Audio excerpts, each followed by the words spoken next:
There are some major skills that you can learn, and in this video I am going to compile them all together so that you can get the best value from this video and be ready to get hired and get booked at your next ESL platform.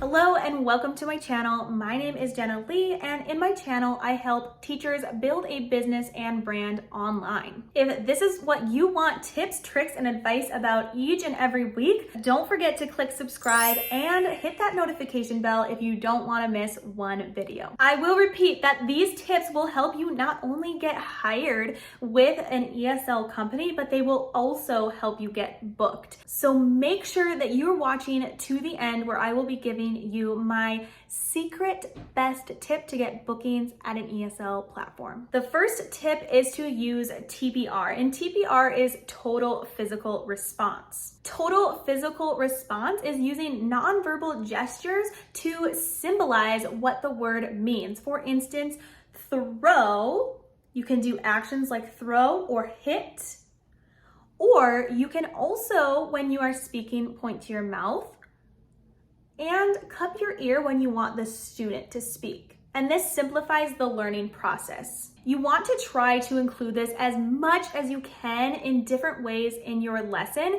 because for students learning a language, looking and seeing the action is going to help them retain that knowledge so much better and more quickly. My second tip is to speak slowly, slower than you think. You have to remember that you are now teaching a language to someone whose native language is not English. Slowing down will not only allow them to hear the word clearly, but it will also allow you as the teacher to enunciate more clearly. With anything, you want to adapt to the student's needs, but I would always start off the class by going a little slower than you think.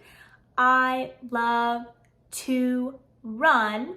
And then assess where the student's needs are. My third tip is to repeat. Repeat the words and phrases more than one time. 2 to 3 times is best. However, you don't want to be robotic about this. You want to try to get the student to repeat this word in different ways. In order to get them talking and to repeat the word, you can ask them questions. For instance, if you want them to repeat the word ball, then you can ask a question like, do you like basketballs or baseballs? I like baseball. If it is a younger student, you can also repeat in silly voices or even sing something back to them and listen for their response. My fourth tip is to use many different types of ways to teach the students a word or phrase. As teachers, we know that there are 4 types of learners.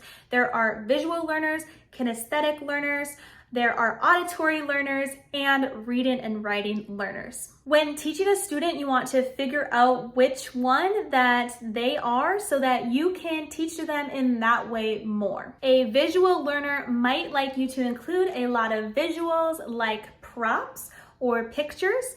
A kinesthetic learner is someone who wants to do a lot of action, so you can include actions in the lesson. A reading and writing learner will want to actually write the phrase out, and that will help them to memorize it better.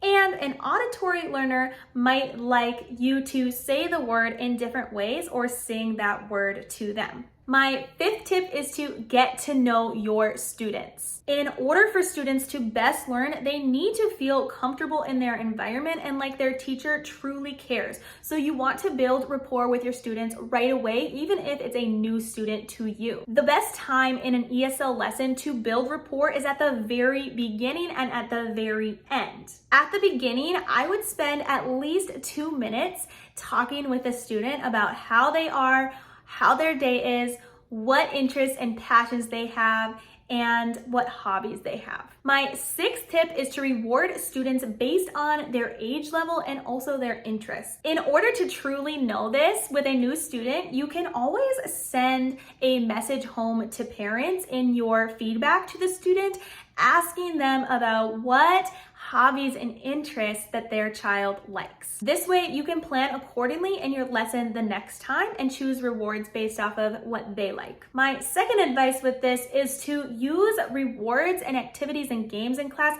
that are very interactive and let you and the student really have a good bonding time and connection and build that rapport together. Some of the best games I've played are tic-tac-toe, bingo, and 4-picture word. And this helps them to also practice those new words and phrases that they're learning in that class. My seventh tip is to extend, and do this especially with those advanced and gifted learners. Extension is basically when you dive deeper into the material and you ask probing questions that the student must think about to answer. For instance, if the lesson objective is to learn about these 4 land animals and the student knows all about them, you can extend and ask the student and teach them about what those land animals eat, where they live, and what they do on a daily basis. At the same time, my 8th tip is to adapt when the student is at a lower level. You might have to slow the pace down and you might not even get through all of the lesson, which is okay because you do not want to overwhelm the student so that they're not going to retain the information at all. That is not the goal, right? We want them to retain the information. You might feel pressure to teach them these huge phrases when they're not ready, but I would break the material down. For instance, if you have a lesson whose objective is to talk about colors in a full sentence by describing things, but the student doesn't even know what yellow is or what red is, then I would break that lesson down, go back to the beginning, and talk about what the different colors are. My 9th tip is to get them talking. This can go along with extension and building rapport, but it's really important that the student is talking most of the lesson and the teacher is not. In order to do this, you can ask them questions throughout the lesson that's based off the lesson material, and you can ask them to provide extra examples to this. For instance, if I say, this is a basketball, what is this ball? And show them a baseball. And they say, that is a baseball. You can extend the lesson in that way where they are talking throughout the lesson. All right, we are almost to the end. And now I'm going to tell you my secret sauce to getting bookings at an ESL company.